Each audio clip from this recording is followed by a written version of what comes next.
இறை வார்த்தையில் இணைவோம். நம் ஆன்மீக பயணத்தை பலப்படுத்துவோம். கிறிஸ்துவில் பிரியமான அன்புமிக்க சகோதர சகோதரிகளே, இறை வார்த்தை பகிர்வில் தவக்காலத்தின் 3வது வாரம் திங்கட்கிழமை என்று நம் அனைவருடைய ஆன்மீக சிந்தனையாக அன்னையாம் திரு அவையோடு இணைந்து நம் ஆண்டவர் இயேசு கிறிஸ்து கொடுக்கின்ற செய்தி என்ன?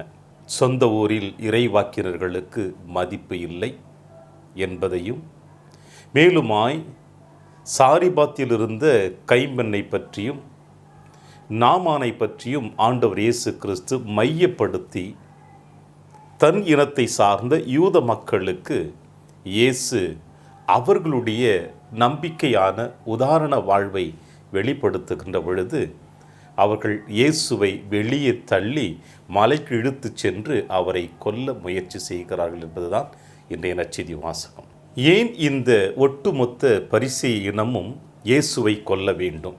இயேசுவும் ஒரு யூதனாகத்தான் காணப்படுகிறார்.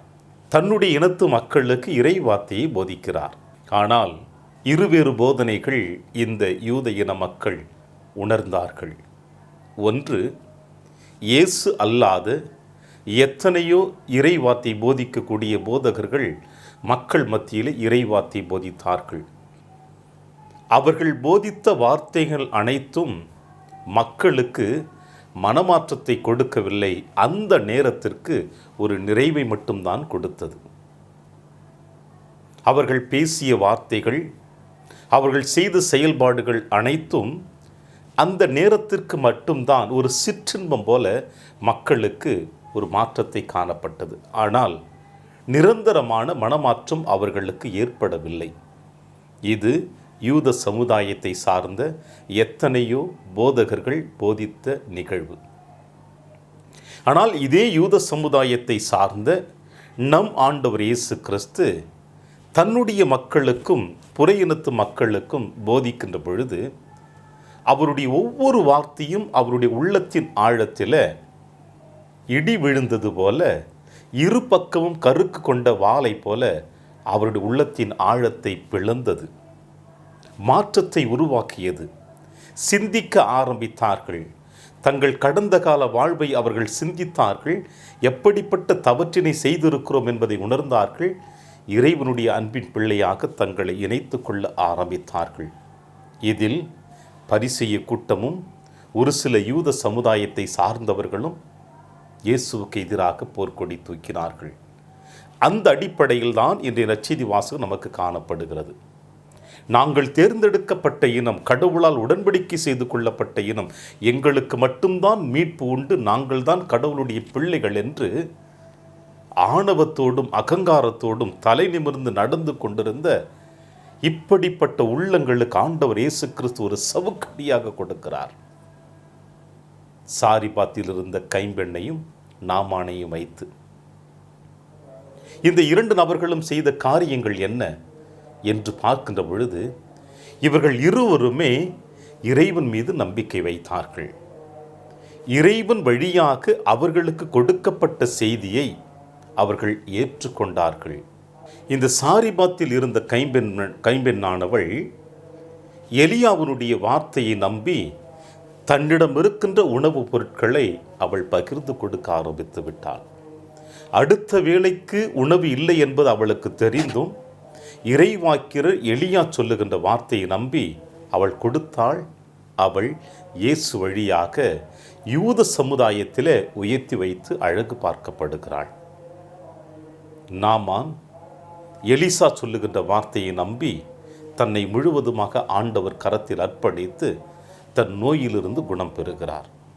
ஆக இந்த இரண்டு நபர்களுமே இறைவன் கொடுக்கின்ற வார்த்தையை இந்த இறைவாக்கினர் வழியாக உள்ளத்தின் ஆழத்தில் ஏற்றுக்கொண்டு அதை தங்களுடைய வாழ்வாக மாற்றிக்கொண்டதினால்தான் இயேசுவினுடைய காலத்திலே அவர்கள் ஒரு நம்பிக்கை உள்ளவர்களாக, அதுவும் இறைவன் தேர்ந்தெடுக்கப்பட்ட இனம் என்று பெருமை சொல்லி கொண்டிருக்கின்ற யூத சமுதாயத்தின் முன்னிலையில் ஒரு புற இனத்தாரை பற்றி இயேசு பெருமையாக சொல்லுகின்ற பொழுதுதான் அவர்களால் அதை ஏற்றுக்கொள்ள முடியவில்லை, ஜீரணிக்கவும் முடியவில்லை. ஏனென்றால் தங்களை அவர்கள் ஒருபொழுதும் யாரிடமும் விட்டு கொடுத்ததும் இல்லை. யாருக்காக தங்களை விட்டு கொடுக்க முடியாது? தன்னை படைத்த கடவுளிடம் தன்னை விட்டு கொடுக்க முடியாமல் வாழ்ந்து கொண்டிருக்கின்ற ஆணவத்தில் இருக்கின்ற இந்த ஒட்டுமொத்த யூத சமுதாயத்திற்கு ஆண்டவர் இயேசு கிறிஸ்து ஒரு சவுக்கடி கொடுத்தது போல இன்றைய நாளில் இந்த தவக்காலத்தினுடைய திருப்பயணத்தில் உங்களுக்கும் எனக்கும் இந்த சவுக்கடி நிச்சயமாக இருக்கத்தான் செய்கிறது. நான் கத்தோலிக்க கிறிஸ்தவன், நான் பிறப்பிலேயே கிறிஸ்தவனாக பிறந்திருக்கின்றேன், திருவருட்சாதனங்களை பெற்றிருக்கின்றேன், ஒவ்வொரு நாளும் ஆலயத்திற்கு செல்கின்றேன், ஆலய தேவைகளை நிறைவேற்றி கொண்டிருக்கின்றேன். எனவே நான் இறந்தவுடனே நேரடியாக எனக்கு விண்ணகம். நான் ஒரு அருட்பணியாளராக இருக்கின்றேன், ஆண்டவரால் திருப்பொழிவு பெற்றிருக்கின்றேன். இப்படிப்பட்ட மனநிலையோடு இருக்கின்ற எனக்கு இறந்தவுடனே விண்ணகம். நான் அருட்சகோதரியாக இருக்கின்றேன், இறைவனால் அபிஷேகம் செய்யப்பட்டிருக்கின்றேன், எனவே எனக்கு இறந்தவுடனே எனக்கு விண்ணகம் என்று யாரெல்லாம் பெருமை பாராட்டி கொண்டிருக்கின்றோமோ அவர்களுக்கெல்லாம் இன்றைய நற்செய்தி வாசகம் ஒரு சவுக்கடியாகத்தான் இருக்கின்றது. எப்படி ஒட்டுமொத்த யூத சமுதாயம் தங்களுக்குத்தான் தாங்கள்தான் என்று பெருமை பாராட்டி கொண்டிருந்தார்களோ அவர்களைப் போல நீங்களும் நானும் நம்முடைய அந்த ஆன்மீக பயணத்தில் மன்னக வாழ்விலே நாம் பெருமை பாராட்டி கொண்டிருந்தோம் என்றால் நிச்சயமாக நமக்கு விண்ணகம் கிடைக்காது. இந்த கைம்பெண்ணை போலவும் இந்த நாமானை போலவும் நாமும் நம்பிக்கையுள்ளவர்களாக இறைவனோடு இணைந்து பயணித்தால்தான் நாம் விண்ணக வாழ்வை அடைய முடியும் என்பதை இயேசு இன்று நமக்கு அழகாக வெளிப்படுத்துகிறார். இயேசுவினுடைய இந்த வார்த்தைகளை கேட்டவர்களாக நம்மை ஆண்டவர் கரத்தில் அர்ப்பணித்து ஜெபிப்போம். அன்பின் பரலோக பிதாவே, இந்த அற்புதமான தருணத்தை கொடுத்ததற்காக உமக்கு நன்றி செலுத்துகின்றேன் அப்பா. பிறப்பின் வழியாக கிறிஸ்தவளாக அபிஷேகம் செய்யப்பட்டவளாக நான் வாழ்ந்து கொண்டிருந்தாலும் உன் மீது நம்பிக்கையற்ற தனம் என்னுடைய வாழ்விலே இருந்தால், எங்களுடைய வாழ்விலே இருந்தால் நாங்கள் நிச்சயமாக உம்முடைய பிள்ளைகளாக வாழுவதற்கு தகுதியற்றவர்களாக இருக்கிறோம் என்பதை இன்றைய நாளிலே வெளிப்படுத்தி இருக்கிறேன்.